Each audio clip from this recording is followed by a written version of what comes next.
meeting of the school building committee to order. And our first order of business is to consider the minutes from the March 10th meeting. Could I ask everybody to consider the March 10th meeting minutes if they could for a moment?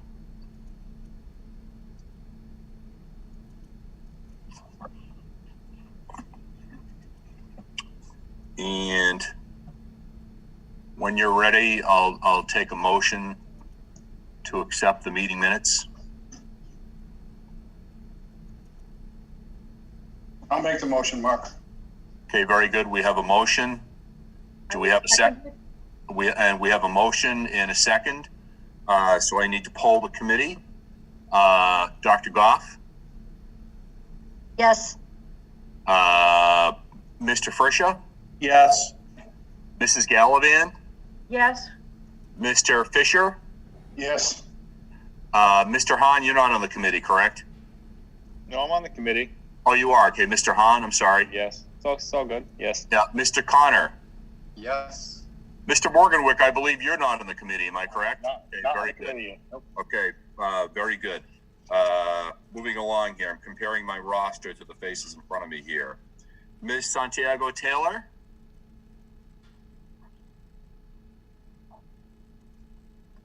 Ms. Santiago Taylor, are you there? Yeah, I got kicked out, but I'm back. Okay, very good. We've just had a motion and a second to accept the meeting minutes, so we're just taking a vote. Do you vote yes or no? Yes. Okay, very good. Is Mr. Senek with us? I don't believe he is. Moving on here again. So, Mr. Anderson, what is your vote? Yeah. Very good. I believe it's Mr. Jack Conroy. Your vote, please.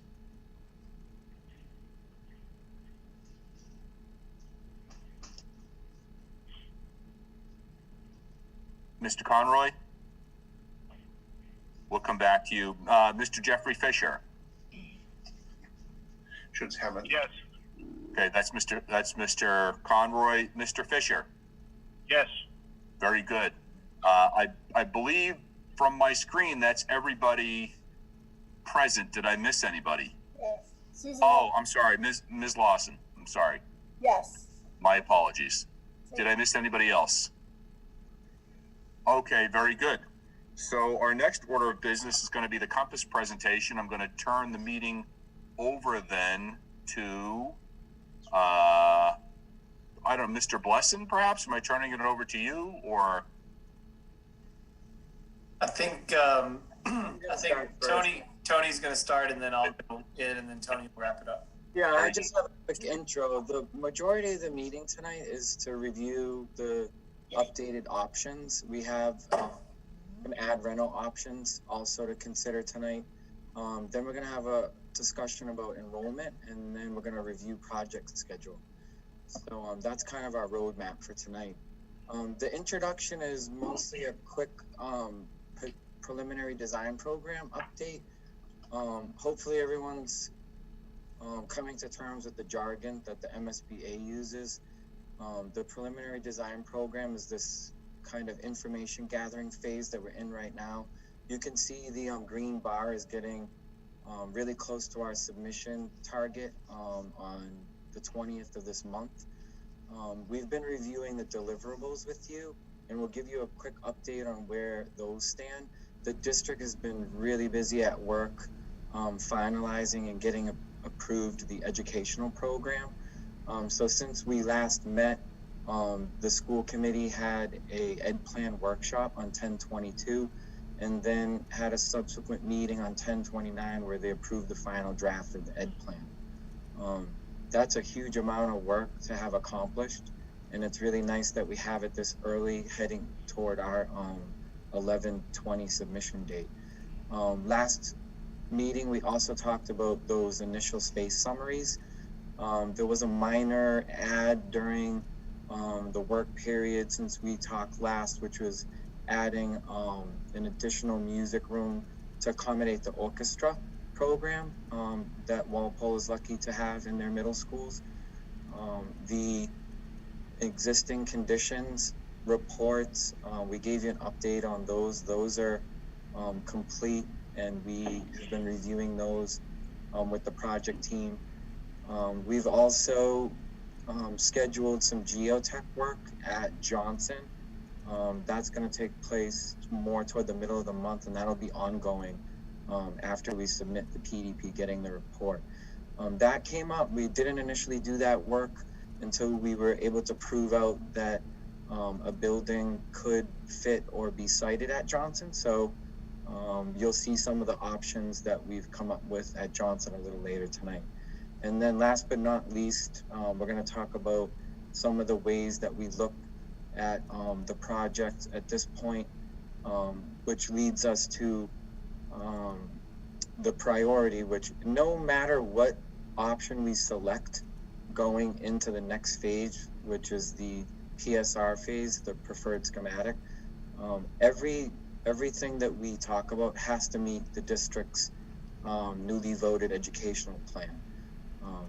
What you're going to see on the slides tonight, and again, we're not going to select any options tonight, we're just reviewing them, and this is part of what the PDP is all about, is just talking about what's possible.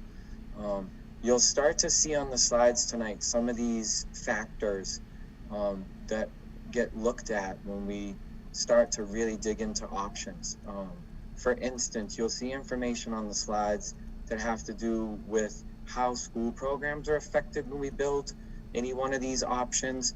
You'll see various orientations and footprints on the various sites, and then you'll start to see a little bit about construction schedule and logistics. And by that, we're talking about specific things like what's required to do on the site to make it accessible by car, and what is required on each site to make it so that we can actually build a project. What happens with the students? Do temporary measures need to be installed, like temp classrooms? And all of those items you're going to start to see on the slides that we show you tonight. So the slides are organized in the following way. First, you're going to see all the ad reno options. Then you're going to see bird only, and then consolidated for each option. And then we're going to move to Johnson for consolidated options. So at this point, I'll hand it over to Chris. Tonight we have Chris Blesson from TAPE, and also Charlie Hay. And then we also have Brian Jarvis, who's the project director of the project for Compass. All right, thanks everybody. Thanks, Brian. Tony, sorry, Brian. And Brian, thank you, Brian, too. Yeah, this will be a run through of all of the options that we've developed thus far, and these options are currently with our cost estimator to develop preliminary cost estimates and for each of these, just so that can be layered into the decision-making process, and it's also required for MSBA submission. And I will just say that on all of these options, especially the ones that are new schools, the replacement school options, that the goal here is to really hone in on different strategies for the buildings. During PSR, the options that get moved forward will sort of get more analysis, and they may shape up a little bit differently than what you see tonight. But the big concept idea here is that we've looked at different strategies for how to address the bird site and where to put a building on this site. Right now you're looking at option BR1. So the nomenclature on these is the first letter is Bird or Johnson. So it's a B or a J. And then you'll see if it's a renovation, it has an R, and then the option number. The new options, you'll see an S at the end of the option nomenclature, and that just represents single school. So this is the bird site option BR1. It's a renovation and it's a single school, so it's the 450 student population. You can kind of see from what we're showing there in the more depending on what color you see, but it's a dark yellowish, maybe orangish color to you. But looking at the floor plan, you can see down there that it's a renovation addition. So the entire building gets renovated and adds, basically guts the entire existing building to put a grade level on each floor. And then the center spaces we would then rebuild to accommodate a lot of the, technology or media spaces or something like that. You can see the floor plan diagrams on the right side of the page always. And so the intervention here is really in that link space. And so taking advantage of what already exists, it may not be super obvious, but you don't want to put a renovation on the east or west side of this building, because that's your windows to the existing where could be a classroom. And so there's different ways to handle that, but in this case, it makes sense to try and maintain that. And the goal that I was after here was trying to maintain as much of the existing building as we could and add the least amount of space that we can, but still meet the MSBA's template for a program that includes 450 students on the site. And so that's really this option. The big thing takeaway is, as Tony was mentioning, is phasing and logistics. The challenge to any of these ad reno options is going to be that we will need to move the kids pretty much completely out of the building for a long duration of time, which means we have to find swing space for them or pay, like that's an added cost to the project. Or you end up phasing it in a lot of phases. So it could end up being 5 or 6 or 7 phases. I haven't thought about this yet, but you end up having all these phases, and that adds cost too. So either way, we're looking at the options here and having the phasings and logistics. So Tony, you can go to the next option if you want. BR2 is the combined school. So this is the 905 student population. And so the real difference here is that it's a little bit bigger of an addition near the link area, which is the same strategy as the BR1 option. But the end has an addition to it that's 3 stories, and that accomplishes that 13 per grade. And again, each grade has its own floor. And so similarly to the BR1, it's a full gut renovation, which the most efficient way to do that is to move all the students out of the building. But there's other ways to think about it if this becomes one of the desired ways to go forward. This has the centralized kitchen in it. I think Tony forwarded you all the space summaries that have been developed around any of these ideas. And so the centralized kitchen is definitely one aspect of all of these that adds space to the idea. So Tony, you can go to the next one. So at the Johnson site, the JR1, it's Johnson Renovation Option 1. This is an ad reno, and keep in mind that for the Johnson site, all of the concepts that come with the Johnson site are going to be a combined school. So in other words, we wouldn't do a renovation or an ad renovation to the Johnson and only accommodate the 450 students, because that doesn't solve the issue at the Bird School, which is actually the MSBA project. But the MSBA wanted us to look at an ad reno at the Johnson site where it was a combined school. And so the combined school here ends up looking like you see it here. The constraints of this site, which I think might have been brought up at the last meeting, really the orange circle to the left of the building is a wellhead protection zone 1, and it's basically a no build zone. We can't build in that.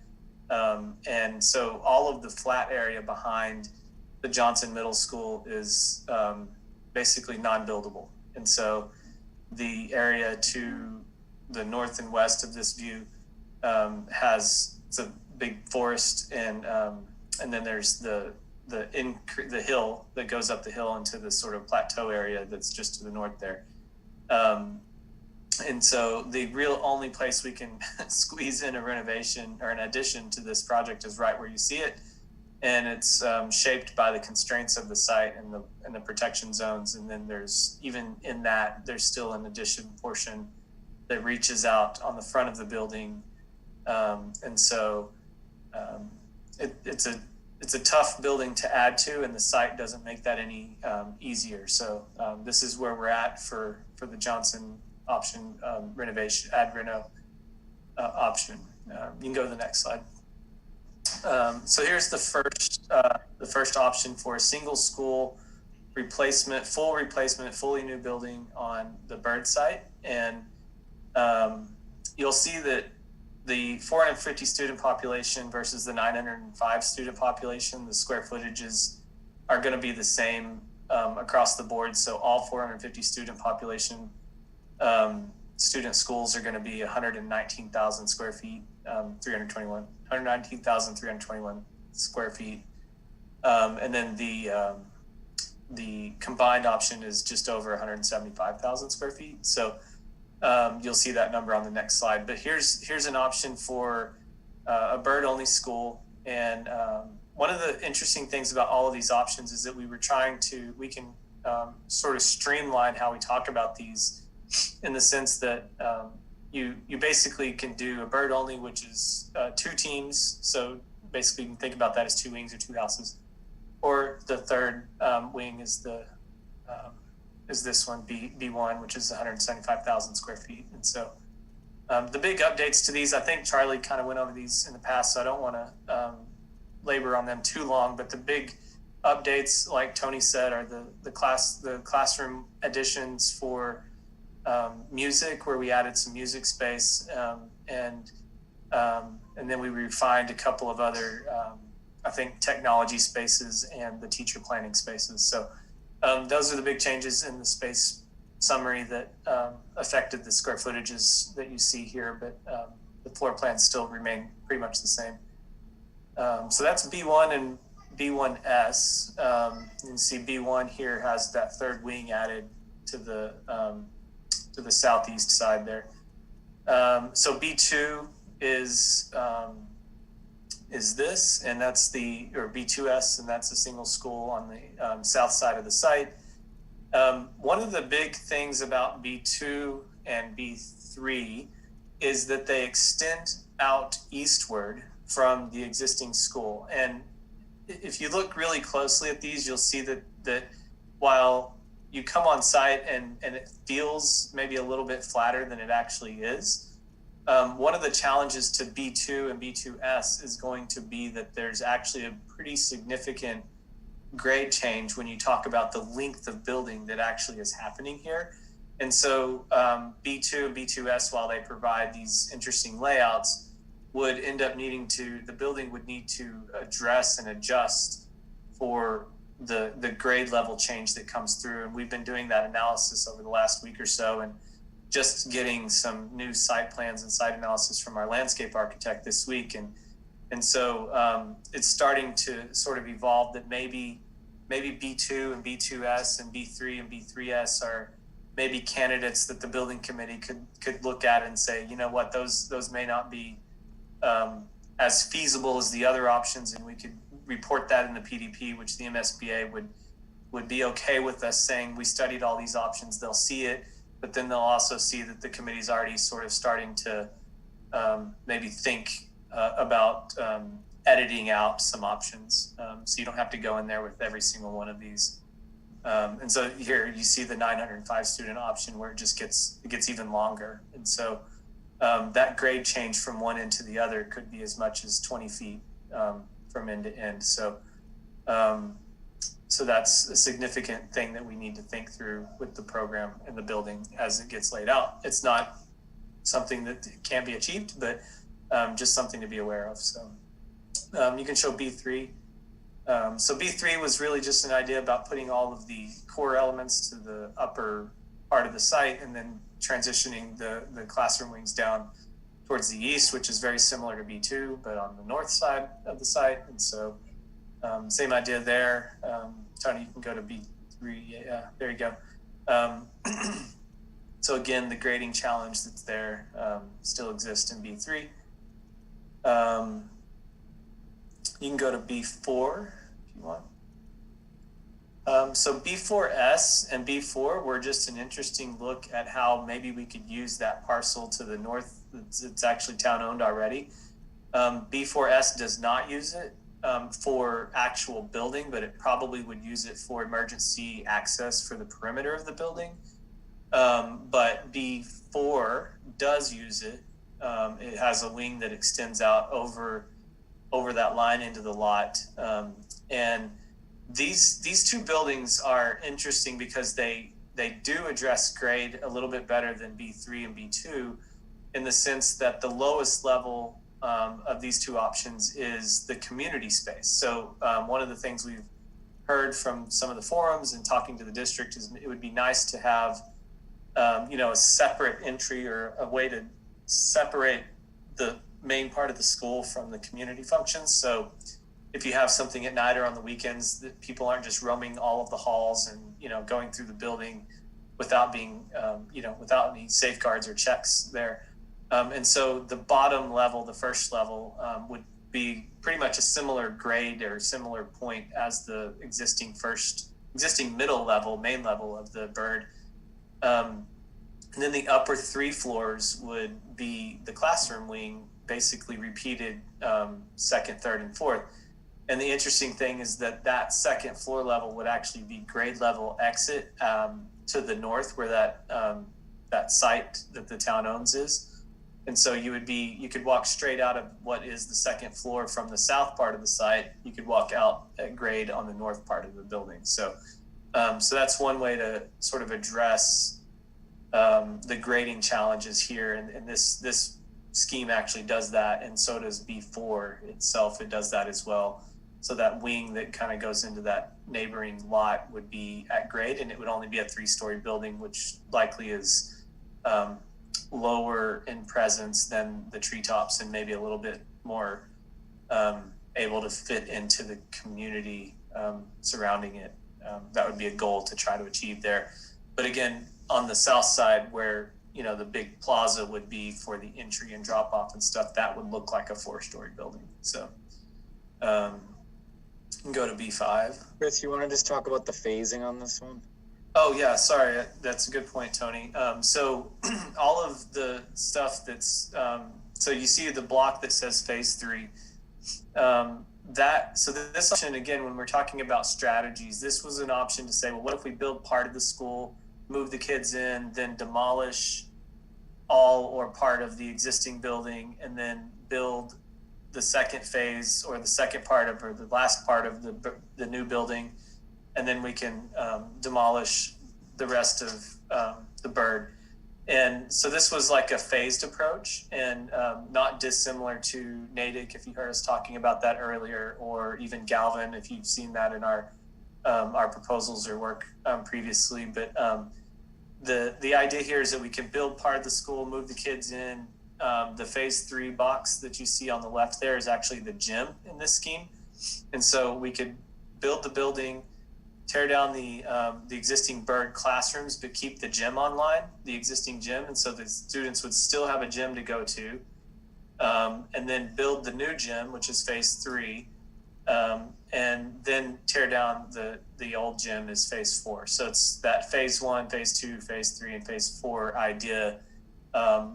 Ends up being a little bit longer of a project for you, but this is that phased approach, and phasing always sort of has an implication on project duration and cost. So that's a good point. Thanks for reminding me of that, Tony. Option B4S also does that too. The gym is phased in. So you go to option 5. There we go. Option 5 is a long sort of, we've kind of called this the dumbbell or barbell. I don't know, what do you want to call it? But it's there's a big chunk of program on the left-hand side, which is the auditorium and the gym, and those are usually tall spaces. And so if you talk about the notion that I presented earlier with the grading being higher on the right hand or east side of the site and lower on the left hand or west side of the site, you end up where you can put these taller program elements down there, and then the building will look like it just naturally kind of goes through the site. So here again, you would enter on the more westerly portion of the building. You can see the floor plan diagrams up there on the top right. That program space would be, public, more public or performing type spaces like arts and music and band and gym, those kind of things, and the admin. And then the second floor would be, classrooms for say sixth grade. The third floor is seventh grade. Fourth floor is eighth grade. But the far right end of that, in both of these schemes, would be the cafeteria and the central kitchen. And the nice thing about that is that you saw me erode away some of the forest there, is they could have a separate entry from Washington and be able to serve that central kitchen with the deliveries and trucks that need to come in and out of their vans to take food over to the other schools if you do the centralized kitchen idea. And so that kind of gives it a nice sort of thing there, even though it's, technically on the second floor by the total floor plan, it's at grade at the east end there. And so option 5S and 5 are the same approach, just again adding a little bit more space to accommodate that third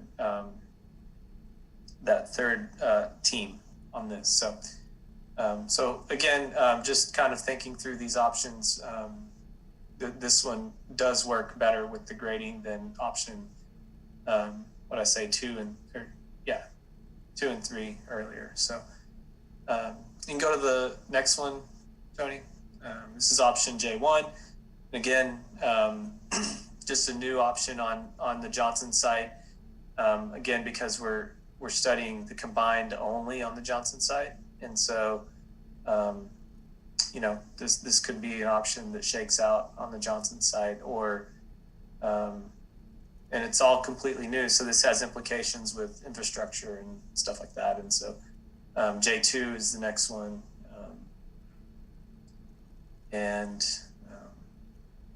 kind of same story as J1. So I think those are the options that we've developed thus far. And again, some of these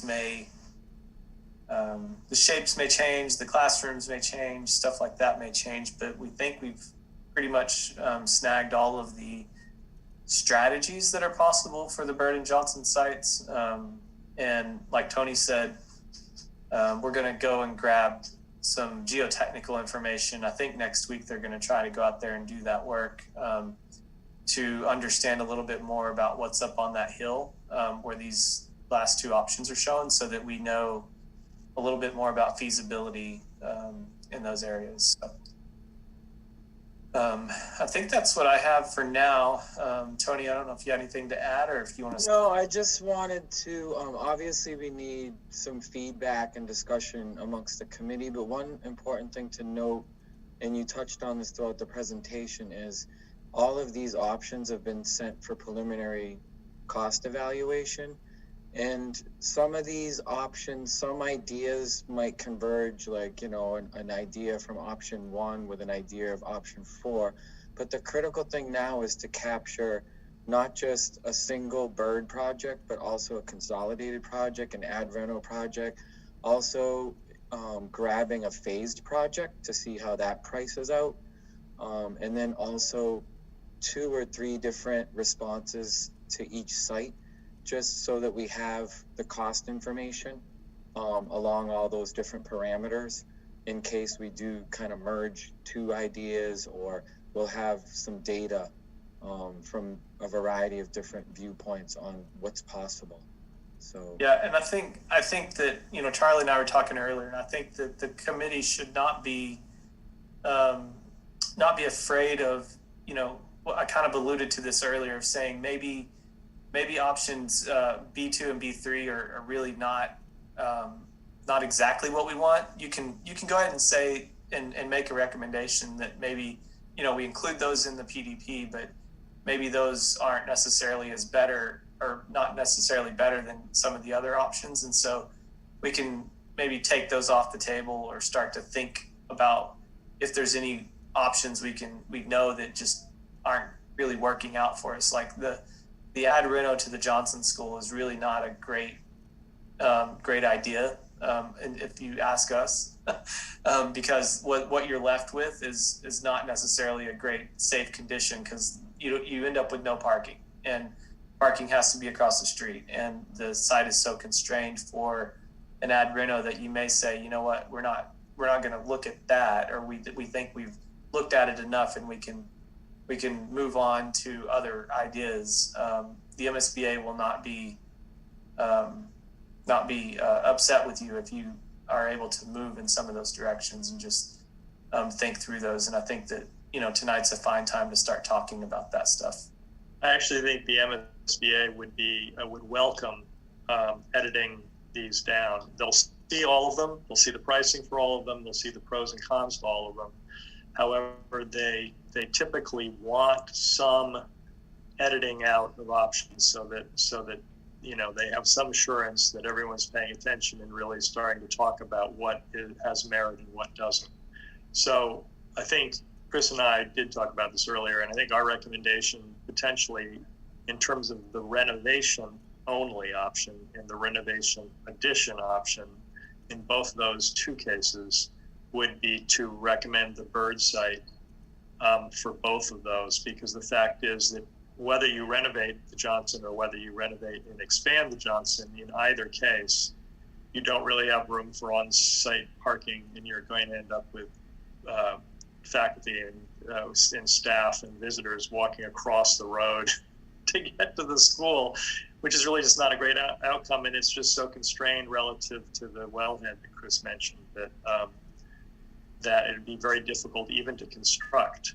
So our suggestion might be that for those two, so the NSBA asks us to advance at a minimum out of this first phase to maintain consideration of a straight renovation, which is just a code upgrade, which will never be accepted because it doesn't have enough room, but you have to continue to consider it, an addition renovation and a replacement.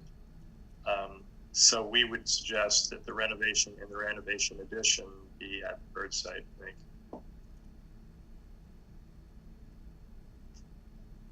Does anyone want to go back to any of the options, and does anyone have questions on any of the various options?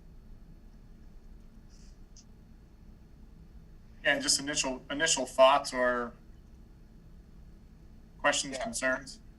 I just not knowing the issues with the slope of the Bird site.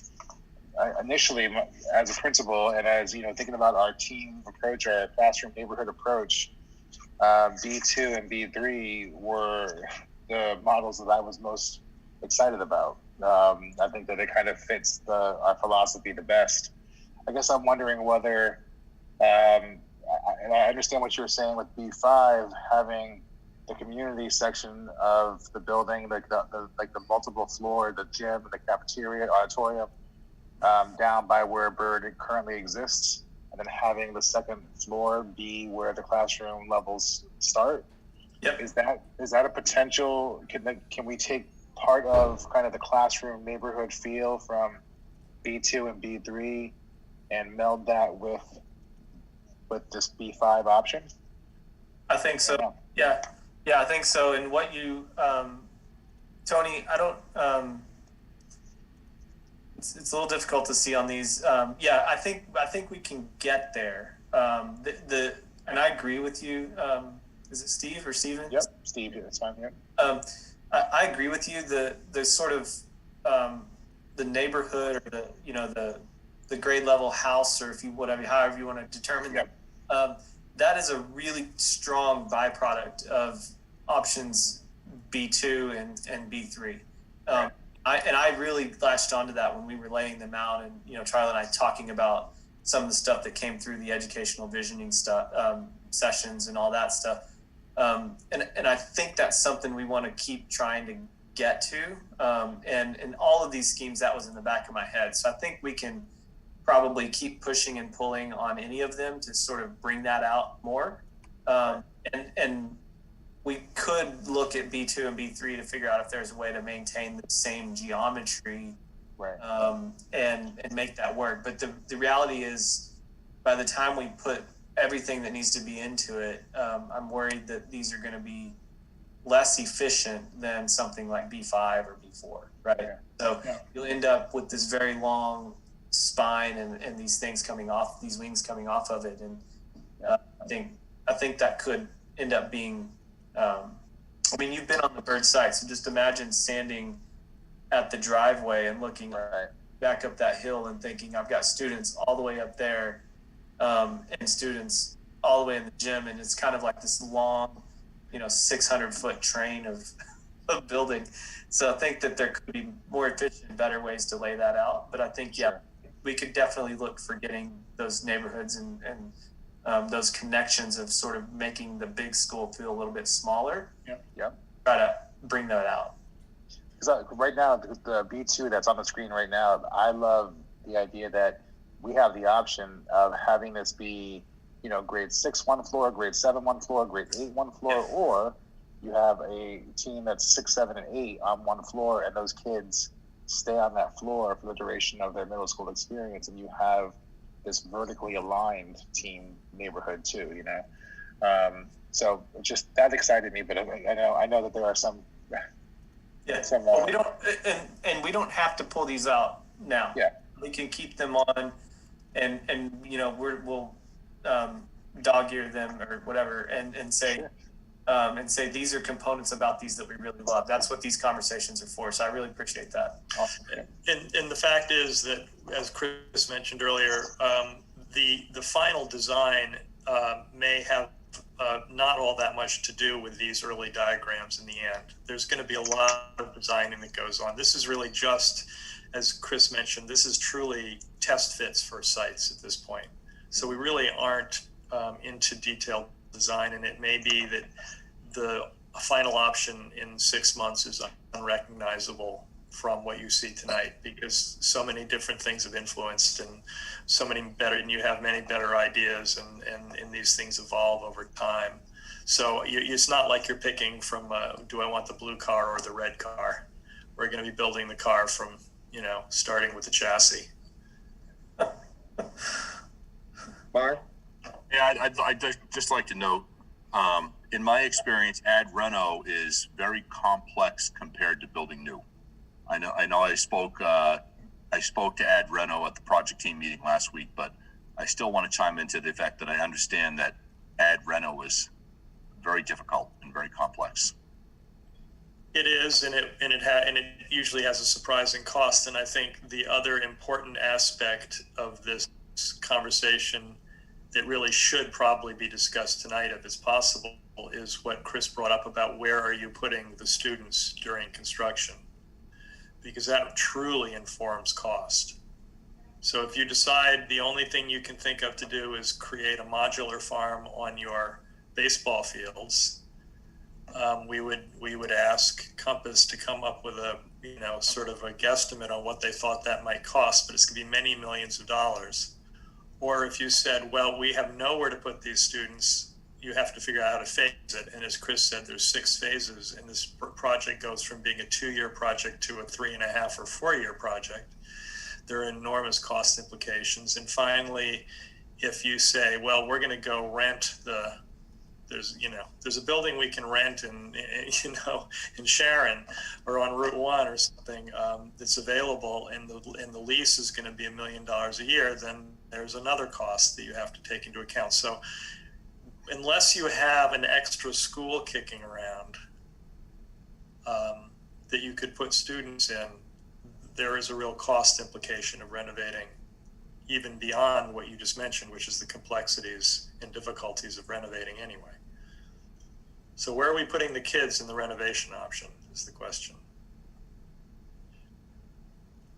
Mark, to your point, I think, correct me if I'm wrong, I think I forget who was with me at Braintree. I think Nancy might have been with me at when we went to visit the Braintree, and Mike Frisha. that we went through both of those, and I think one of the buildings they were going to do a renovation, and the second one they were looking at, but it was ended up being too costly. And like you said, Mark, it was just way too much work, and they decided to build a new school. I have a question or a bunch of comments. Okay, go ahead. All right. First off, why isn't the Bird Edition on the field? Why are we jamming it up on Washington Street? I think we've gone under the assumption that the fields were sort of off limits because those are brand new fields, and you'd have to replicate them somewhere else. Okay. All right. I've been doing this since '88 here. I've been way over this. Fields are cheap. Okay. Now you also indicated you didn't have any parking at Johnson. Here you'd have nothing. Plus they're building fields. They're almost done up on 1A across from the prison. They're a duplicate of what we have, plus some. So why would we go to the expense of trying to jam it in off of Washington Street when you have that flat area? And to say that we have sacred fields and you're going to spend a couple extra $1 million doesn't make sense. If anything, they should be coming off East Street, and you'd have no issues with anything like this. You got a flat site, plenty of room. And as far as Johnson goes, you talked about parking. You know, I've been doing this since '88. We were going to build the Elm Street School on the high hill there. So that's all been taken into account. But you could put parking behind the VFW. You're talking about you didn't have enough parking that's across the street. You could put parking behind the VFW. And as far as doing the geotech there, you're not going to find anything better because that whole area is an ESCA. And the material that you have, you're not going to get any better to build anything on. As a matter of fact, you can make a few bucks selling that stuff if you have to level it out. But when I look at all these options on Bird, I'm like, why are we jamming it up in that side when you got that whole flat land out there? And like I said, it's not a cemetery. It's all it is a field. Mm-hmm. Plus, we have other fields. If you really want to, my opinion is we got more than enough fields now. We had more than enough before. But if they really wanted to spend a couple bucks, we have a lower field at the high school that's not even used. And even the field at Johnson isn't really used that much. So as far as protecting a field, that's the first thing anybody's going to say is, why are we jamming up here? And the fact that you're going to create a school, no matter which way you do it, is not going to work. It's not going to function that well. If you did it off of East Street, you could continue your education there without any interruptions. It would be pretty simple. Probably be one of the most easiest things you ever did. That's my 3 cents. Thanks, Jack. I think if the committee wants us to look at options on the fields, we can do a few more options. I think we'd heard previously somehow, I don't know exactly where, but that we should stay away from the fields. So if that's the committee would like us to do a few options over there, we can look at that too. Yeah, I think the initial thought was if we could get options that worked in front of the building with the space that was available and not have to do something with the field, then that could possibly be a home run. But yeah, seeing especially a consolidated building where we're trying to fit it on that site, does create some constraints. So before we actually saw these layouts on the front of the site, I think the hope was that maybe you could do that without touching those fields. But now we're at the point where, you need to consider that that might be the better solution. So that's something that the town and the committee needs to think about and see whether or not that makes a lot of sense. Because to Jack's point, it is a flat green field with access from East Street. That does make the project easier. Now that becomes a question of the logistics of doing that project, moving the fields around, which isn't necessarily anywhere near close as moving a school around. So I think we've got to that point, but we needed to see that information first. But I don't think we have a dog in this fight at all, and we'd be happy to do whatever you want. It really is a question of whether there's a political issue. I think from our perspective, we don't know, but is loss of use a big deal that will put people off? That's an option. We don't know. We wouldn't know that. I'm sorry to overspeak, but all my years doing this is they use the fields. Oh, we need one, or we don't need it. Fields are cheap. Everybody agree? Fields are cheap. Apparently not. No, they're cheap. Compared to doing this is my business. I'm going to tell you, you're going to spend a lot of money digging holes and phasing and everything else. As a matter of fact, I'm looking at the concept up there, B1. I don't even know how you're going to where's the parking going for the new? There isn't any. You can slap it right on the field, and we just spent almost $10 million up on 1A for 2 football fields and soccer fields and a baseball field and a softball field. I mean, way more than we ever had. And now we're going to protect this one at the junior high like it's a temple. No, you're going to put it there. To me, that's what you do. If you think you need it afterwards, when you knock down the school at the Bird, then put the field there. Plenty of room. I mean, I think that I agree with Jack. I think it'd make life a lot easier to put the school there. And it was our first inclination. There was a feeling, and as Brian said, until we tested it, that there might be enough room in the front, and then you would save the fields. But I think unless there's an objection, why not do a couple of options out on that field? That obviously it's the obvious answer. It just was one we were trying to avoid. Yeah, we don't have any issue with that. I think that's fine. Yeah, I agree. As long as you keep the fields or you add the fields back, I think it's fine. But not adding the fields, I don't think is the right call. Like the school needs the fields. I don't think we can fit the baseball diamonds back on the rest of the available area on the site. So you're going to run into, this in the grade issue. That's what I'm saying. It's great. It's just it's not a big open space for a baseball diamond. Well, if the truth be known, it's a junior high. You play on 60-foot bases, not a full. High school can go up to the new ones on 1A.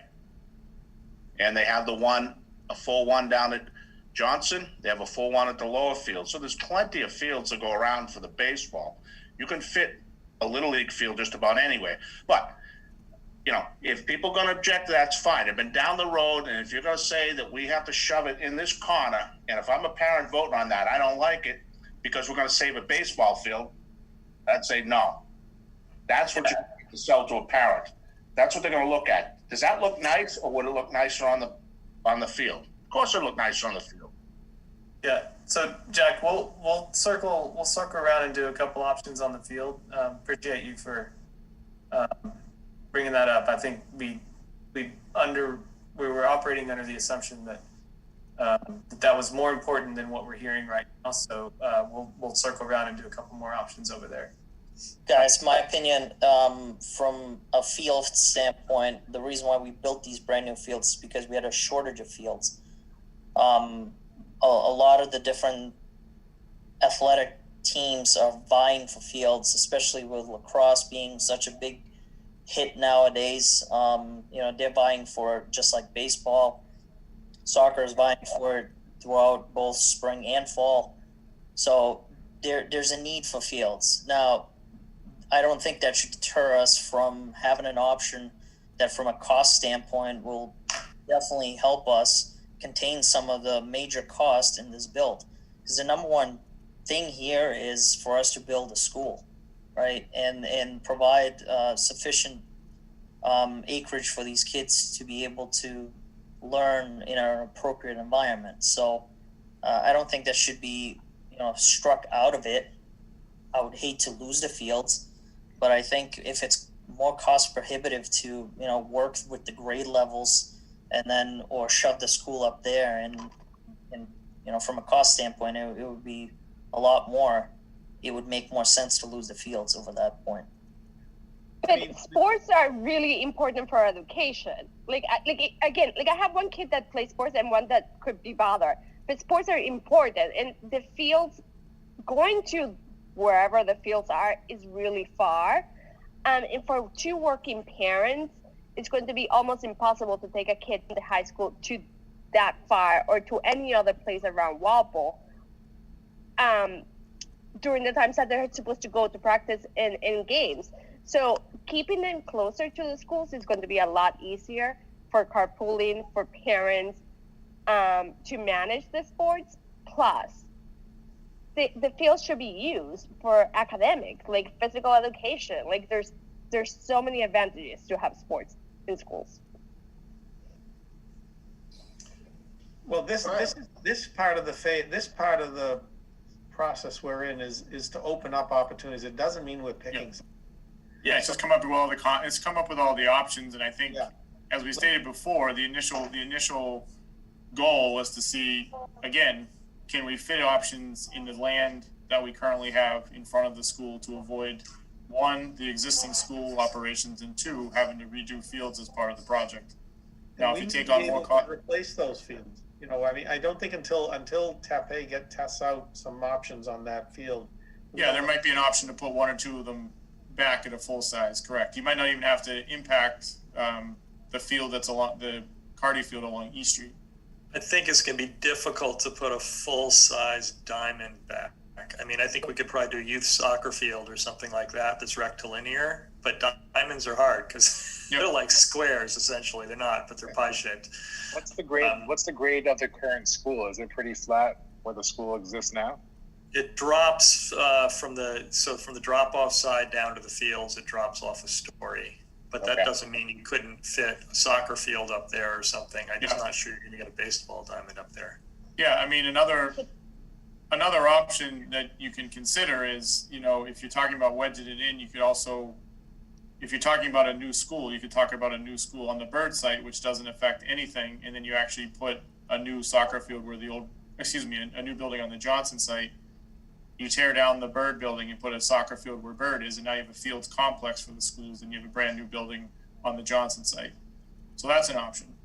So I think to cover all the bases, we should see options on the or at least a option, because we know it's going to fit on the baseball fields at Bird. Brian, do you want an add to the Johnson options that includes demolition of the Bird and construction of a soccer field? I think that's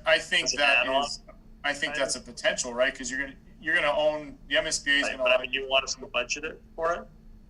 Yeah, Charlie, that's what I told Peter that one of the options should have the field production at Bird if we did a new building at Johnson. Okay. I think that was in there, but maybe not. I mean, Bridget, maybe you could just give us a little insight into how the schools use the fields and whether you think there's a plan B if we put a building where the baseball diamond is now. Yeah, they do use the fields for phys ed. I'm talking about baseball. Yeah, they do not use the baseball field for phys ed. That is the varsity baseball field. So that's what I was referring to. That's where they practice, that's where they play. But during the school day, during recess, things like that. But if you're talking about for the high school, that's the high school varsity baseball field. And is there any plan B for somewhere the varsity team could play? No, not at this time. And then in the back, I believe it's still the girls softball team is in the back. And then I know that with the turf, that they've been able to play the soccer games. I think that the soccer fields are more used for probably JV and freshman games, and also phys ed programs during the school day for our middle school students. I'll interrupt here because we put the exact replica up at the prison site. We have a softball field and a full-size diamond. Yeah. That's where the high school could play. It's not impossible. So if I can just jump in for a second, it's not a full replica. Same. So there's 2 baseball diamonds, 1 softball field at Bird Middle School, and then at the new Route 1A fields is 1 baseball field and 1 softball diamond. Yeah, which takes the place of the. All right, I am just going to mute because if you want to go down the road, Don't. I'm just going to. Sorry. Don't. Done. Could I add, just to give this a little bit of direction, I think we need to understand the cost difference between putting something on the fields, replacing the fields versus the site work behind the school. Is that fair for me to say? Mark, I think you hit the nail on the head. Yeah. I think we need to look at these options. We're not going to make any decision today. And if we do decide ultimately to build it on the field, there's going to be some people, as I think it was Charlie said, it's going to be a political hot potato because there are going to be some people that don't want to give up the fields. But we have to know what the cost difference is going to be between, because it's significant site prep if we put it up at the back. So I think that we can look at these options. You folks price it out and let us know what the price difference is and how it's going to work. That's all. I think that's the next step. Sounds good. So in that process, we will include basically a new combined school and a bird only school. I guess same thing here. The 2 student population goals on the fields, but then included in that's going to be replacing those fields somewhere, either on site or in town, because you need to do that, right? So we'll include that cost as part of the cost analysis. Yeah, but I would hold it out separate because so that there's a separate cost so that we know exactly what it's going to be. It's going to be X more to go ahead and put it up at the back, but then it's going to be balanced by lower site prep costs down below. Plus, there's going to be a cost associated with the fields. So just to make sure that that cost is clearly identified as a separate cost. Okay. Can I add a few things? This is Nancy. I definitely think that Jack Conroy's right, that we need to explore using, because I think it's the obvious question that a lot of people are going to ask. I don't, this is not my expertise, so I don't know that all of this that I'm saying is going to make sense.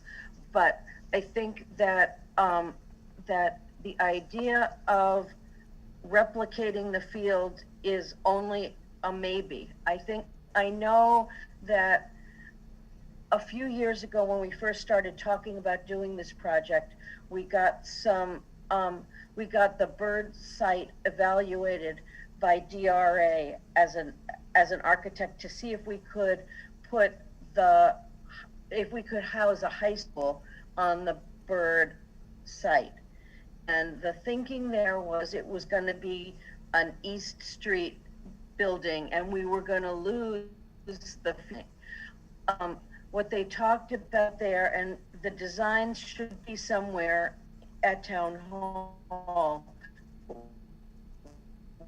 What they talked about was the building would be really close to East Street, and then they were going to tier the land behind it into one part was going to be a soccer field and another part was going to be parking. So there are some things that you guys should look at, but I don't think that those fields are necessarily sacred and can't be used. I think we need to look at that. I know that when they talk about building the fields in South Walpole that are under construction and almost now, that based on the conversation that we were having, they were talking about making sure there was a full-size baseball diamond there, because I agree with the people that are saying, I don't think you can recreate the baseball field on the bird site if you build the school down near East Street. But there was talk, and it was 3 or 4 at least years ago,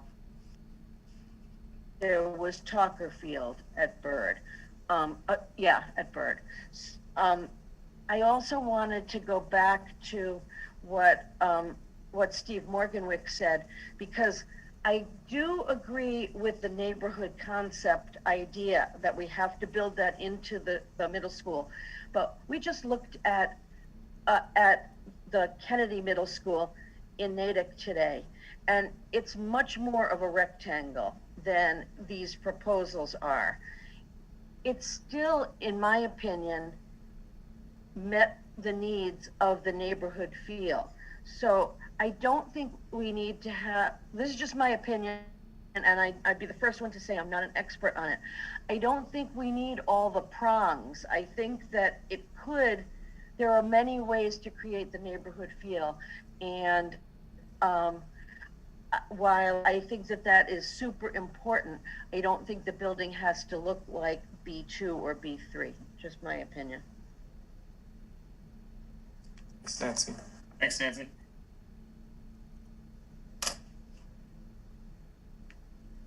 Okay, so Tap A, I mean, I think it's pretty easy to just plop one of these options or something, or a different option onto the field. I mean, it's relatively flat. Yep, we'll do that, and it'll be different because we're able to. Yeah, shapes will be different, right? Obviously. Constraints, but yeah, we'll work out at least one, maybe a couple more, but we'll try to do that and then get it to the cost estimators as quickly as we can. So. Hey, Chris, Jeff Fisher, I got a comment. Go ahead. Assume that all the ad reno options are, well, I mean, from the looks of them, they're all more towards the front of the building. Is that because you guys avoided the fields? So that's actually more. Do we also need to consider ad reno, using the backside of the building? Sure. It's actually more due to the orientation of the building and how, like I said, you don't want to. You can flip different parts of it, but that had way less to do with the actual keeping the fields than just trying to figure out a way to add on to the building and save as much of it as we could, Because one ad reno option could be, well, just tear down the classroom wing and keep the gym, and build new classroom wings and stuff, and at that point you've almost built a new building. So, so I think it was just trying to work with the existing geometries and how you can add on to that with, exterior walls and stuff where they're at. It was less to do with the fields, but. Yeah, so Chris didn't get into this amount of detail in the explanation, but these little areas sticking out, this is to renovate the existing classroom block and not have to tear it down in this ad reno option. But in order to get the classroom sizes to the MSBA requirement and what's needed from the ed plan, he's adding these protrusions into the classrooms.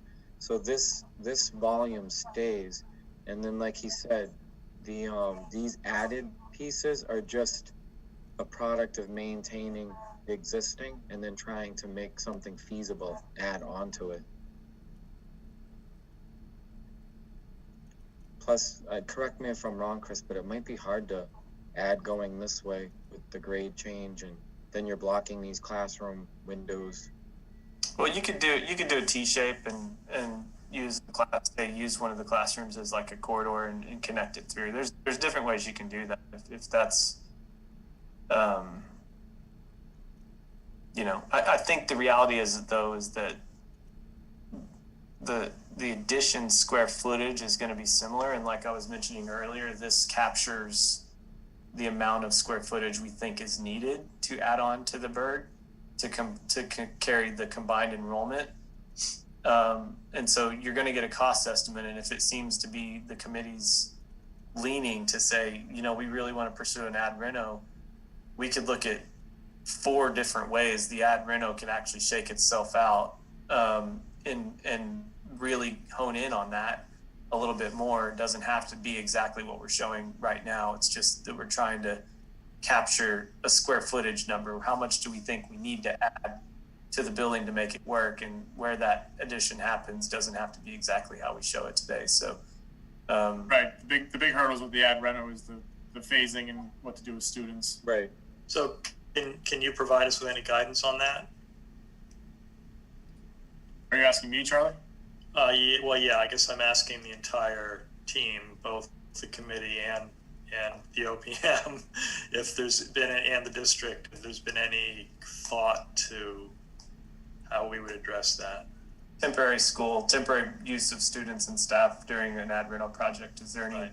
Because so as I mentioned, there are multiple paths, but they have different costs.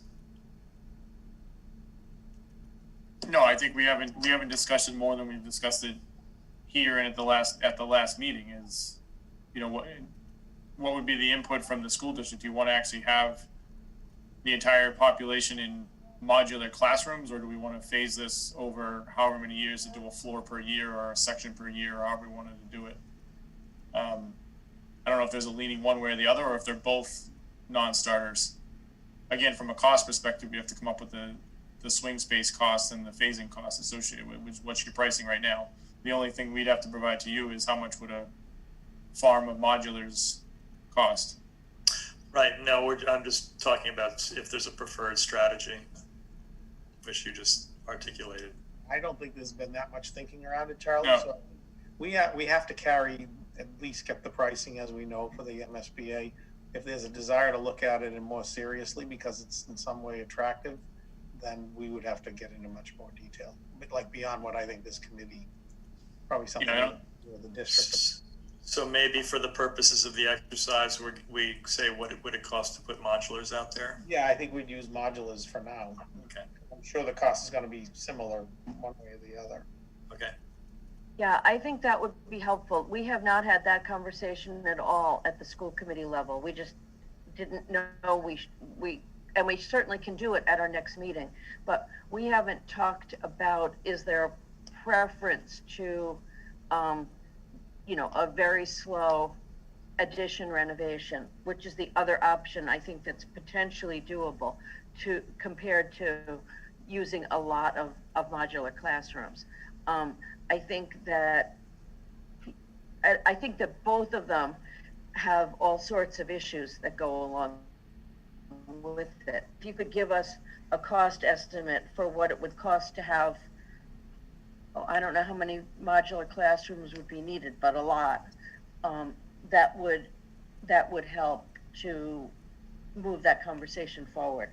I can say, just as an individual, after the conversation tonight, I understand that forgetting the fact that there's construction costs, that this just adds a lot more complication to the idea of doing an addition renovation. Right. Yeah. So Tim and Brian, Tony, do you guys have access to that for the modulars, right? Yeah, we can give you, I mean, likely it would be a combination of phasing and modular. You wouldn't just dump the school into a modular field. So what we need to do is sort of look at how we would phase it, how much classrooms get displaced. But we have pricing because we've done this obviously we do this on nearly every project in terms of identifying potential. Yeah, I would see the modules almost becoming the swing space for whatever section's under renovation, right? You cycle through. Right. Yeah, so that we can pull that together. That's not a problem. We can add that line item kind of in separately so people understand that, again, it's order of magnitude for that particular option. Over however many years, right? You're gonna rent those things for however many seasons that you do the phasing. No, so that's good. So I think we got a couple more options to look at on the field. And then we obviously have potential options, you know, that we've already seen, that we need to price out a couple other pieces of that. And when we get the cost estimates back, we'll actually have, we can align those different options and see what seems to make the most sense. At least preliminarily. Again, we're not deciding anything, but we're just getting a feel with, you know, what paths we think we want to go down. Any other questions on general concept items or questions? Yeah, I've got one. On the Johnson site, whether it's an addition or a renovation, in both cases, are we talking about a 3-story building? Yes. So I'm sorry, can you restate your question? I just want to make sure I heard it right. I'm thinking about the options on the Johnson site. Yep. And I'm wondering if all of the options, whether it's an ad reno or it's a new building, in both cases, we're talking about a 3-story building? Yes. Yep. Because when I look at that, that piece of land up on the hill that's in the woods right now. I think of it as fairly high up. And then if you were to put a 3-story building there, I'm wondering if it's going to feel like we built a skyscraper. Like, does that have you thought about that? Can I comment on that, Chris? I mean, I was down the lower field down in Johnson recently. And yeah, you look up at that hill, that's a pretty tall hill. But at street level, that lower field is 30 or 40 feet below the street level. So what is the elevation of the actual hill from street level as you're looking behind VFW? It's not, I mean, it's 20 feet maybe? It's not, it's maybe that. It's actually fairly gradually flat. and yeah, it's... You can see the underlay actually right under the sort of north, right where it says setbacks 25 feet. There's a little white line, if you can see that white line underneath it. That's a contour line, and you don't see really any other white lines from there to the street. And so that means the difference between the street and that little high point where the edge of the building is maybe, I think these are 10-foot contours, I think. And so it's pretty flat. And I would also say that the tree, so 3-story building, we're talking something in the neighborhood of like 32 feet or 35 feet, somewhere in there total. And so I bet you a lot of those trees are higher than 35 feet over there. So by the time you get this building in there, it may reach the top of the trees that are there, but it's probably still going to be in and around the same feel as that. So I don't think you'll feel it skyscraper unless you are, as Jeff was saying, down on the field looking up at it. You may see a tall building there, but from the street, I don't think it's going to be. And my goal, as you can see here, my goal is to try and craft this thing all along. You know, Charlie and I and our landscape architects have talked about this as being as much of a building in the woods as we could make it. So in other words, keep trees around it as much as we can. There's a little bit of you have to be careful with that, because when you take down a bunch of trees in a forest, then it opens up new wind patterns and things, and you could have deadfall trees fall over. And you don't want that to fall on your building, so you need to keep them away a little bit. But as much as we can keep it sort of crafted and sculpted inside the woods to shield it from the mountain. Yeah, where the mouse is. Yeah, I think you would end up with circulation and parking all in that area. And so, so it still have access for the community to use the space. Yep. Okay. And you might have access behind the building too, like for staff parking or something. It could be some possibility. If it's flat like that, it might be some possibilities. And there could be a connection down, you know, depending on how you could get the hill graded and stuff down to the Johnson, but that's a more tricky site engineering issue. Well, even as Jack mentioned, you know, the trees behind the VFW, there is some grade there, but there could be a connection circular to the Johnson, something like that. Right. Yeah, I mean, the reality is that, so this option, when you look at this option, obviously, maybe the building fits on that site, it's flat, but it has higher site development costs, right? You're up in the woods as far as getting site cleared, getting utilities up to it, you know, roadways, that type of stuff. So maybe the site costs are a little bit higher. But again, if you're talking about site cost of regrading and putting a building in front of Bird, you know, those options are going to shake themselves out. And just go back, you know, this option seems to be the least disruptive from, you know, disrupting either school and logistics. Yeah, I also think that. Sorry, good. I was going to say, I think that for the kids, it's closer to the center of town. It's closer to access other parts of the town. That might be a good community exercise. Like, I feel Bird is so far away from the center. At least some kids like going to the center on half days. And maybe we can encourage them to go into the library and just stay within the community, which Johnson is a lot closer.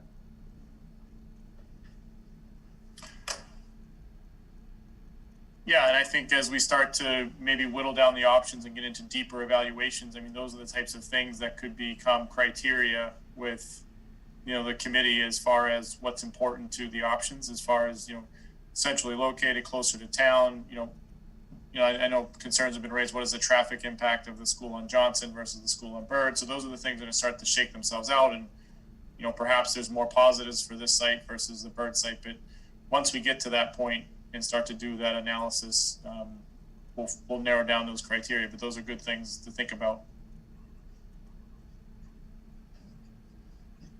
Anything else on the concepts? Because the other big part related to the concepts is also if there's a general discussion that we want to get into tonight regarding combining the schools. I know the school committee has taken that up, and you know, Bridget and Nancy can speak to that if needed.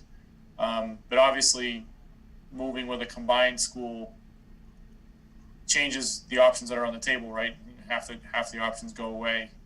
And the big driving point there, obviously, is that the pros and cons of a combined school. And Tony, you can talk through this slide if you want to.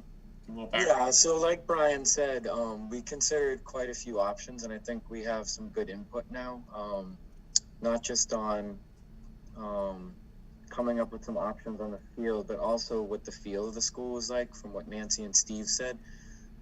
We're not making this decision until we get to the next phase, but one of the first things to tackle in the next phase is this decision on enrollment. Like Brian said, half the options go away once that decision's made in either direction. So if the district decides not to do a combined school, then we're looking at those options that Chris presented on single school, and then vice versa. If the district decides to combine the two schools, then we're narrowing down options based on that. Just from a timetable standpoint, like we talked about a couple of times now, that decision has to come pretty early in schematic design. So we wanted to at least just take a quick look ahead to PSR and that decision tonight. And from a simple square footage perspective, in other words, just looking at enrollment from the space summary consideration. So we've been talking about that space summary. Brian actually sent it out after our last meeting. It's the Excel sheet that breaks down all the uses of the school, including, but not limited to, like the core academic spaces, special ed, art and music, PE and health. Chris has done a really good job, and those aggregate numbers that you see here come from the very last space template exercise that we did. So just looking at enrollment from that standpoint, you can see that there's some economy of scale that comes out of doing a combined project. In other words, if you look at the square footages that we've gleaned from this exercise in the PDP stage, the existing Bird school just by itself, the way it stands currently, is 80,000, roughly 81,000 square feet. The two schools together are 174,500 square feet.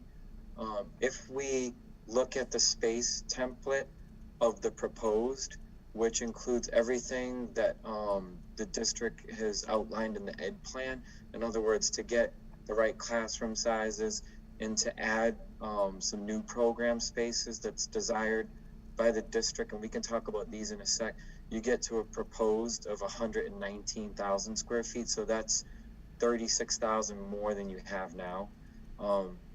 If you look at the MSBA template for just a Bird only school, so that would be the 450 student enrollment, you're at about 83,000.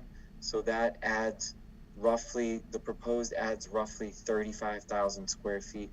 You can see when you go to a combined, if you look at the numbers, you're only really adding less than 1,000 square feet in the proposed. And the comparison between the MSBA template, the add to the MSBA template, you can see it goes down significantly in the combined. It goes down by 5,000 square feet. just one thing to point out in this exercise, you're seeing this number seems really big here, and also these two, we're adding 35,000 for just a bird only option, and we're adding 30,000, but the district is adding, obviously now we don't have an auditorium, and we will have these square footages, these added square footages incorporate a brand new auditorium, a centralized kitchen, which seems to be a critical thing to talk about tonight, whether these are definitely, you know, items. Also, the PE space gets a little bit bigger for some alternative PE, and also, like we talked about earlier, supporting just the existing programs on the in the music department. So this slide's only important for looking at enrollment from just the square footage, and you can see the combined definitely has some aspect of making it more efficient. Does anyone have questions on this or comments? Tony, can I add? Yeah, absolutely. Is that part of the difference in the bird only square footage is that the template, when you put in the number of students to the MSBA template, it basically kicks out numbers that would equate to 1.5 teams per grade, and that's an important differentiation between the existing bird. I think Johnson as well operate in a mode that's about a 1.5 team mode, or kind of a split team mode. And that's not ideal. Like any middle school planning, or even talking with the district, it's not ideal to plan a new school that way. And so we're going with the assumption that we need 2 full teams for a bird only. And then if you were able, the square footage at 2 full teams, if you were to add 1 team to that, you can actually accommodate both populations of the bird and school and run it with a 3-team orientation, which is why the shift is to the bird only seems like you're asking for a whole lot more square footage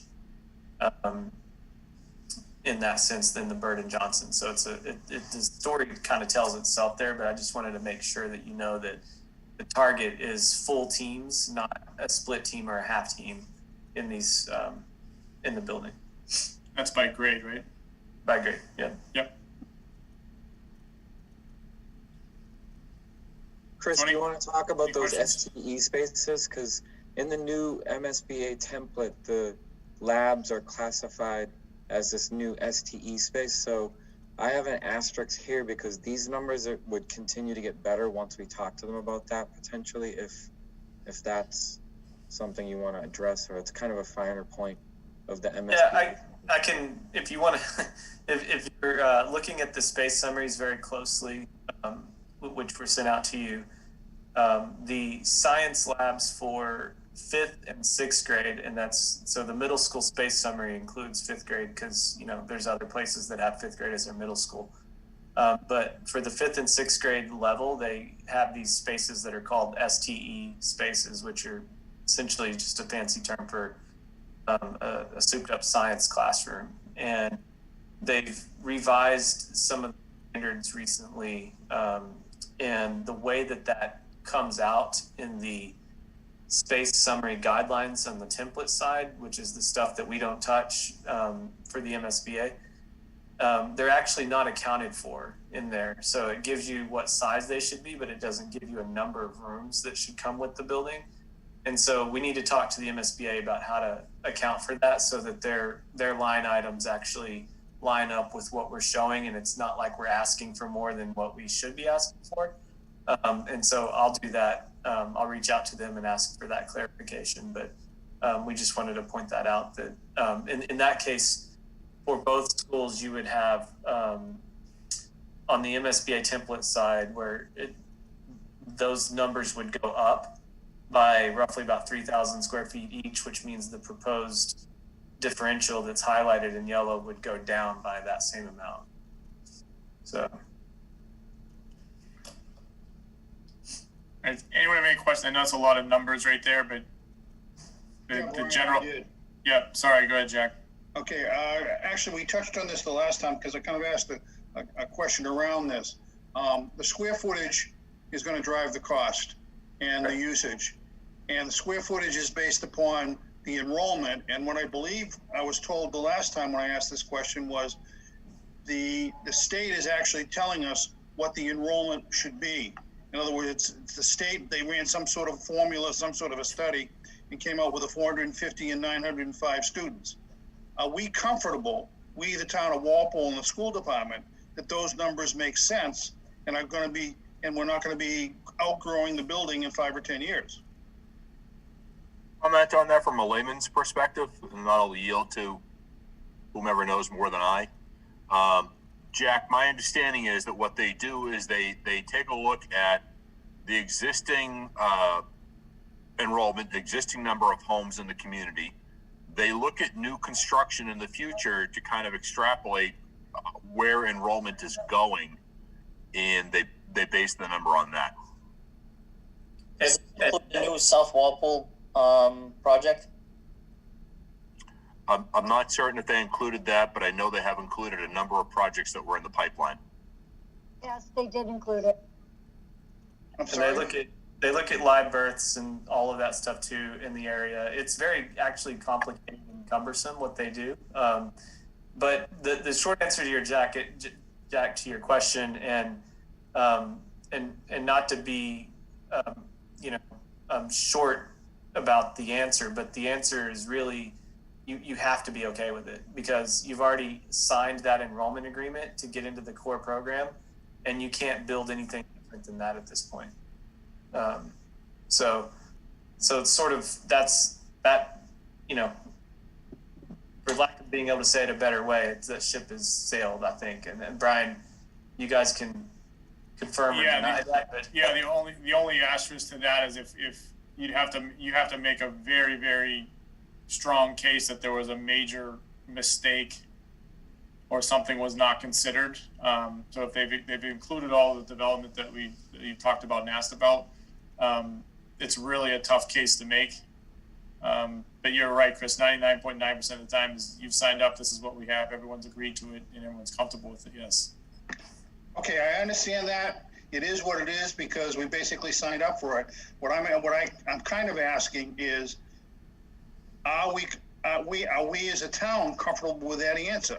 That if we go with a bird-only solution, that if we build it for 450 students, that will certainly satisfy the town's needs based upon what we know right now in 10 years. Could I add as well, Jack? And again, I'll yield to anybody else.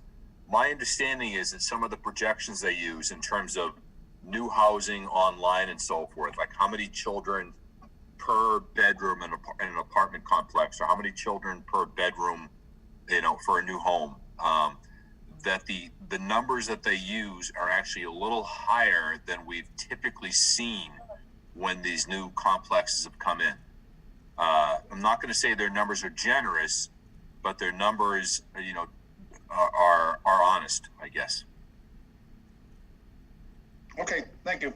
Oh, Jack, I'll also I'm sorry, I don't mean to interrupt anybody on this, but I'll also add that the design population for 450 students almost always does, at the end of the day, yield a higher top-end value. And what I mean by that is you'll end up with, a certain number of students per classroom. But if you had to go up, by 2 or 3 students per classroom, you end up getting more capacity than what's actually stated as 450 students. And we'll do that analysis for you once we get a little bit further along and actually have solid floor plans to share. We can show a little bit how that might happen if you have a bubble year or something like that. And then the ultimate end game to that question is that the MSBA also requires us to show the potential addition spots for a building. If you're doing a new building, you need to show how you might be able to add on to that in the future should something happen where you get this big influx or whatever and you can't deal with it in the existing building. So we need to show that we kind of forethought about how to put that into the project if it ever became a need. Obviously, the town of Walpole doesn't want to do an addition to this building in 10 years, but But that's part of the planning process. So hopefully those 2 points help bring a little bit of relief to that question later on. Okay, thank you. Thanks, Chris. Thanks, everybody. What I would add to that, Jack, is, this is Nancy, we made an argument for the fact that we wanted to build for, I believe it was a little bit over 1,000 students. But if you look at the number of kids per grade that we have had for a while now, it's about 270 some odd kids. So if you multiply that by 3, that does fit into the 905 number that we're talking about. The one concern that I have, since you're asking, how do we feel? The one concern that I have is this current kindergarten class has 310 kids in it. But that, we haven't seen a 310 in years. So, we should watch and see what we get for next year, to see if that's a pattern. But still, that would still put us very close to the 305 number, the 905 number working properly for us. Yeah, that comes back to Chris's point of classroom size. It fluctuates between, low 20s, mid 20s to higher 20s, to accommodate things like that. Yep. Okay, thank you. Those are definitely the things to be thinking about, though, in this discussion. Anything else on these numbers, and then we'll jump into just some points about consolidation.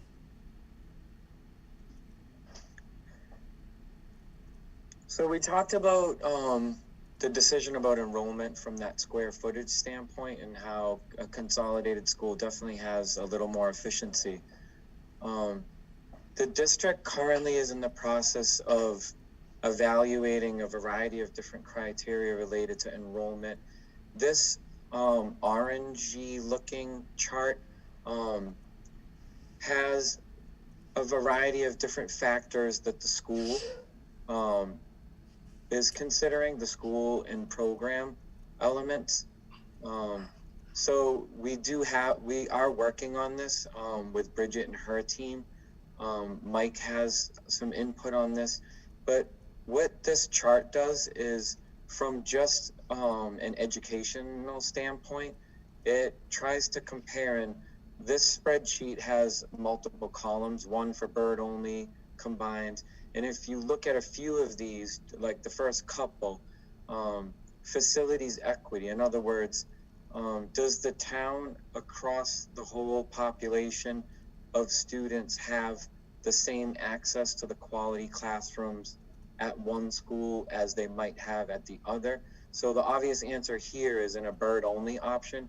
Obviously, if we do a bird only, the Johnson students become pretty disadvantaged from a facilities standpoint, probably from an ADA standpoint, probably from a program equity. Obviously, all the classrooms will be new at one school and not at the other.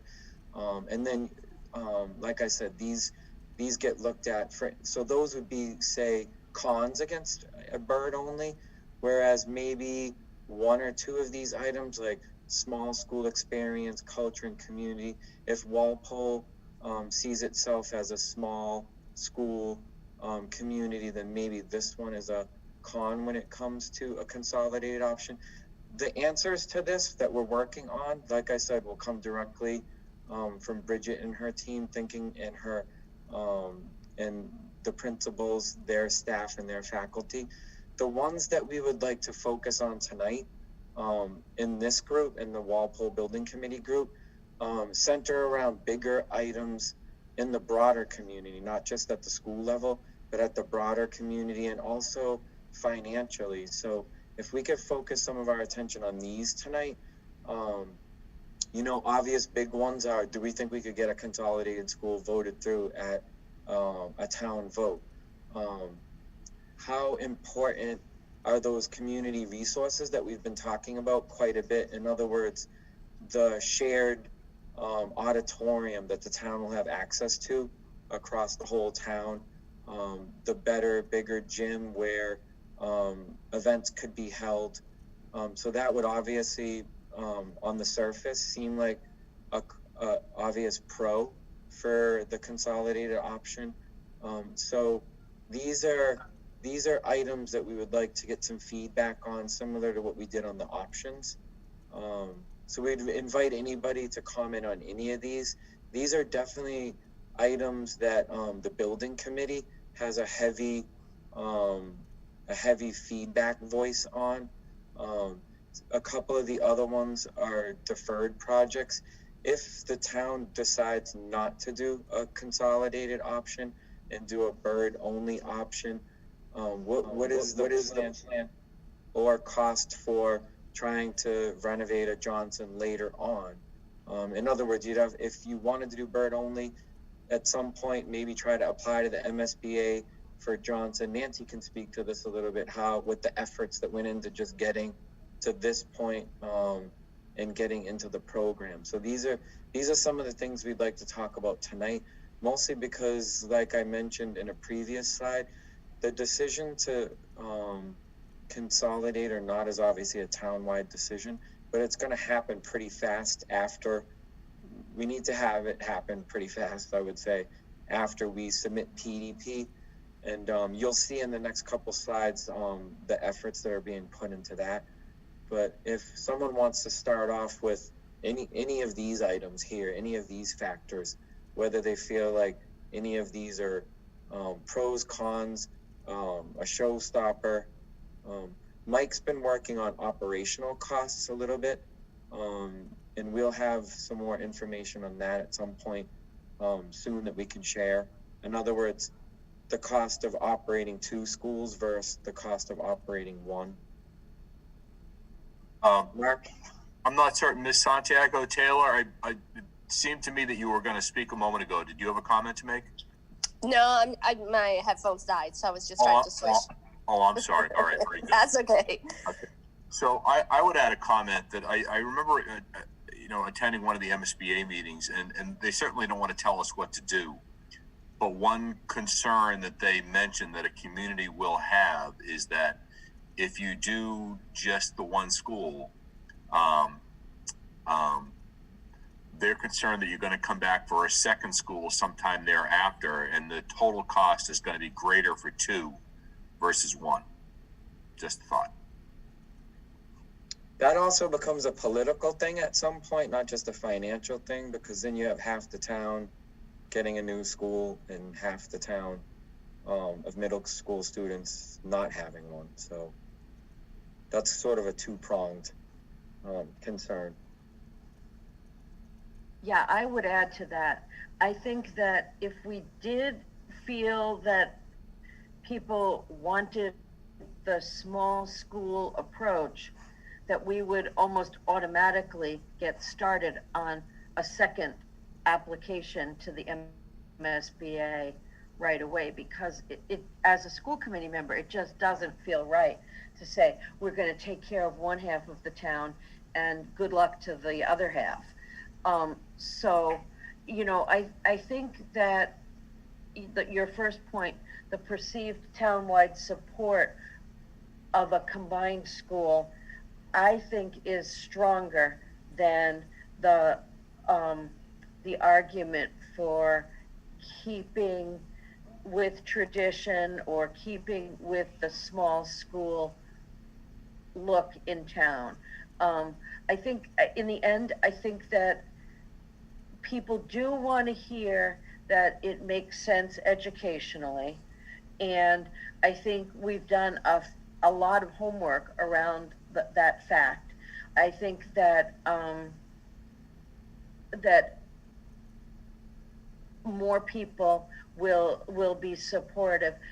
There are always going to be complainers, and there will always be people who want to poke holes in it, but I think there'll be more support for a combined school. This is just me talking, but we have talked about it at the school committee level, and I know that we want to seek input from parents and see what they have to say, but so far I would say that the idea of addressing the needs of all middle school students is important to me, and I think I'm hearing that from the community.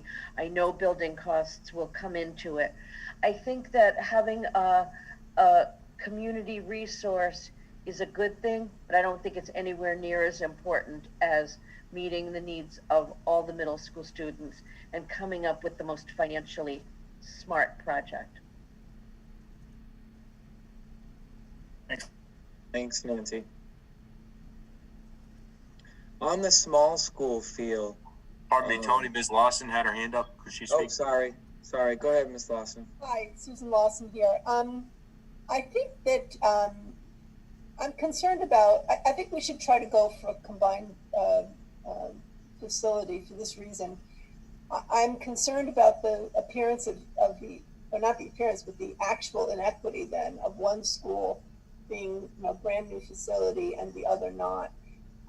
Yes, we could, as Nancy says, immediately begin the process to go for the other school, but it's not a given that we would get approval, number one, and number two, it will be difficult enough to get an override for one school. I can't imagine, having been through this several times in this town, that we would be able to have two overrides within the space of even a decade for a second school.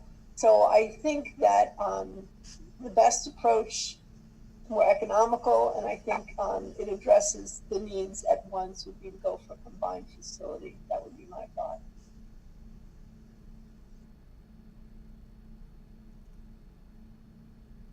Others? Yeah, this is Boris. I would agree with both Nancy and Susan.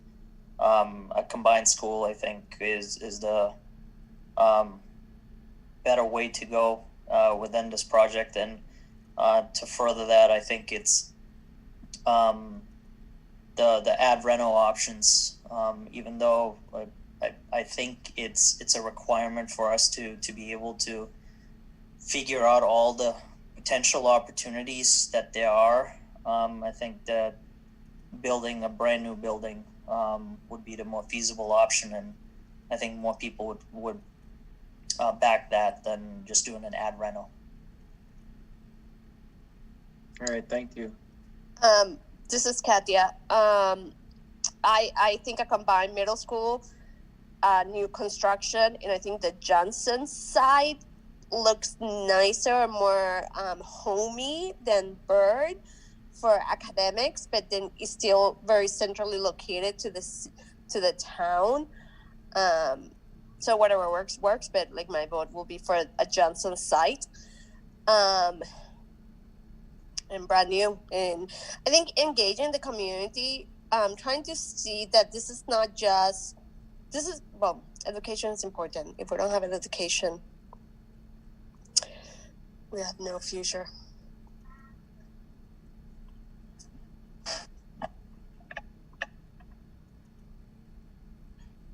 Thank you. This is Ed.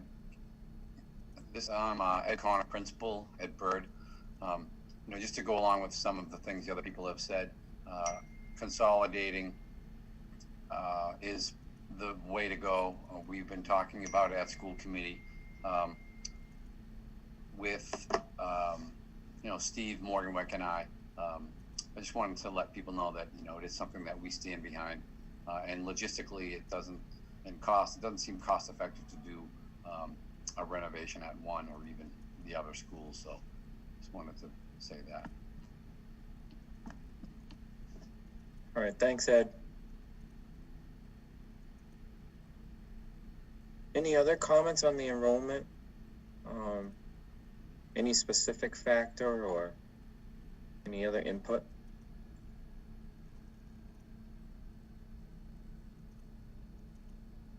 This is your chance to comment on enrollment, so hopefully we can hear from everyone.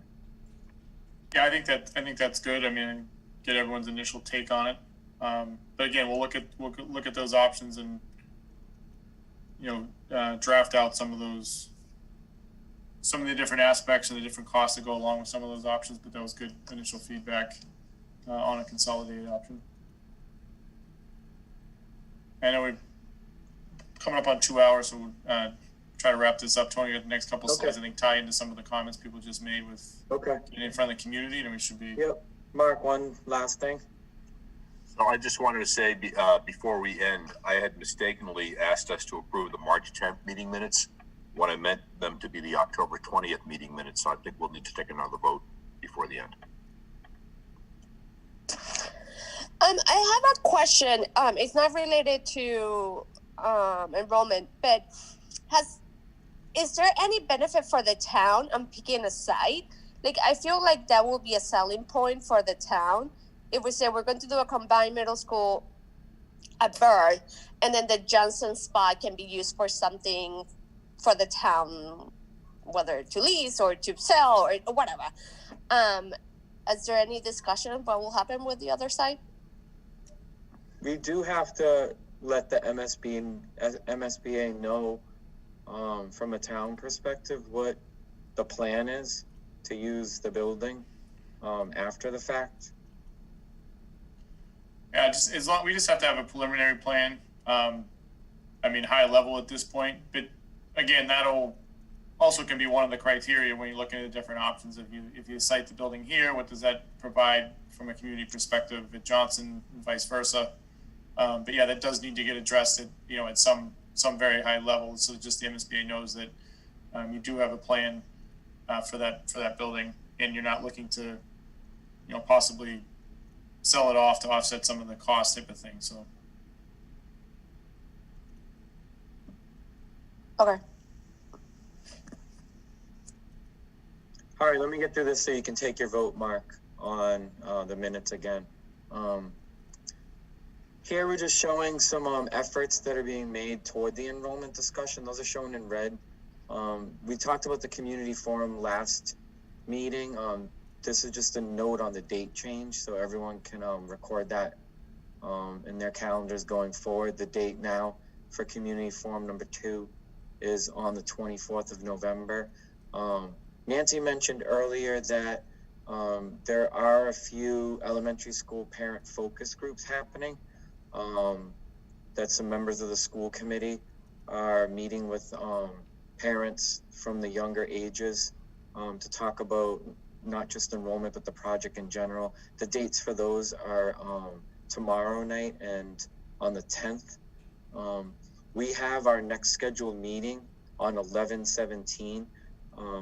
Ahead of that night, similar to what we did tonight, you'll get a full draft of the PDP document to look over, because we're going to ask the committee to vote approval of submission of that document. These are just all the elements that we've been talking about, the ed plan, all these options. We're going to work on a few more options to add. So that's our next scheduled meeting. Looking forward into the future, we're done here in October, but you can see now the events that lead up to the PDP submission, and then work that's going to start. Building committee meetings will increase during that time. We're going to actually at that point know about enrollment, so we'll really be getting into the nitty-gritty of what option to pick. And like Chris mentioned earlier, we'll have a lot more data, including cost. So it'll be a busy fall going into winter. So we appreciate everyone's efforts on the committee. Mark, if you wanted to get through your minute roll call again. Oh, yeah, I have a quick question. Yes. Okay, go ahead, Jack. And for the next meeting, are you going to have the cost estimates for the various options? When's the next meeting? 11/17. I think we're gonna be close.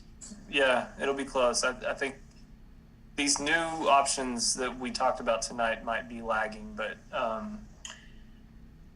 yeah, that being said, though, the one in the field probably has the least amount of variables to it, other than the maybe field recreation. But yeah, Jack, I think we'll have that. But again, you don't need the cost options for the PDP. Right. Well, they do ask for budget options. I mean, they do ask for some budget. They don't want estimates, but they want like a range. Like a range. It's going to be, yeah, you're going to give them this is a 50 to $60 million project or whatever. So, but as far as that detailed breakdown, we'll be close. I guess the real question is, before you ask us to vote on the consolidation, we're gonna know what the estimated costs are. Is that true? You're going to know what the conceptual costs are. Conceptual costs. Conceptual cost models. Yes. I know we won't have the final costs at all, but the conceptual cost models, we'll have those to have a chance to review those and consider those before we take the vote on consolidation or the other options. Yeah, use those to compare. Yeah. Okay, that's all I want to do. Yeah. Thank you. All right, very good. So earlier I had taken a vote on March 10th meeting minutes, but they were the October 20th meeting minutes. So I just called them the March 10th minutes, but they were the October 20th minutes. So I need to correct that if I could. So I'm going to go down and take the roll, and if you could give me a vote, please, I'd appreciate it. Mr. Friscia? Yes. Mr. Salvatore is not here. I don't know if Mr. Johnson is here or not. There's one person on a phone. No. Pardon me, Ms. Lawson? Yes. Very good. Ms. Gallivan? Yes. Ms. Gaotitz? Yes. Dr. Goff? Yes. Mr. Anderson? We'll pass on him. Mr. Conroy? Yes. For Don Anderson. Very good. Thank you, Mr. Anderson. Mr. Conroy?